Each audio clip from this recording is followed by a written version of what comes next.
Scotty's Little Soldiers is a charity dedicated to bereaved British Forces children. We support children up to the age of 19, whether their parent was killed due to being on tour, or whether it was an accident or an illness. Whether they're in the RAF, the Navy or the Army, we support their children. I set the charity up in 2010 after my husband Lee was sadly killed in Afghanistan in 2009. It was seeing the effects losing Lee had on our two children. Kai was only 5 at the time and Brooke was 7 months. So seeing how they were suffering, it made me want to do something to help other children that were going through the same thing. I was really surprised to see that there was no other organisation out there that was dedicated to supporting these children. When I first set up the charity, I just wanted to help them smile, so the aim was to have holiday homes around the UK that they could go to.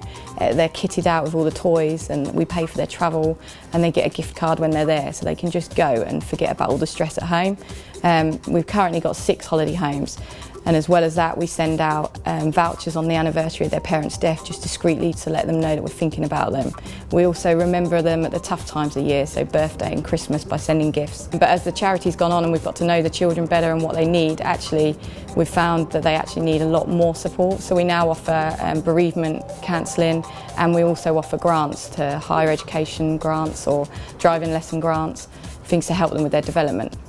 So, for example, one of the things that we want to do at Scotty's Little Soldiers that we know is really important is to have family support workers, so that they can go out to the families, help them with any advice they might need, might pick up on different symptoms that the children are going through that the mum or dad might not have picked up on, and support that family as they go through their grief process, really. We've just had an exceptional case where there's a little 10-year-old boy who's just been the first child to be diagnosed with post-traumatic stress disorder. He found out that his dad had been killed whilst watching the news. So we're working closely with that family to support them as long as they need it. There's also a couple of other cases where we're in place to support the family, where one child tried to take his own life because he couldn't deal with the emotion of losing his dad to suicide. So it's just so important that we get extra funds and raise extra awareness so we can help these children right through their childhood. There couldn't be a simpler way to support bereaved British Forces children. The best thing about charitable bookings is it doesn't cost us anything and it doesn't cost you anything. We're delighted to be a part of charitable bookings. The £1 from every diner goes a long way to helping support the bereaved British Forces children.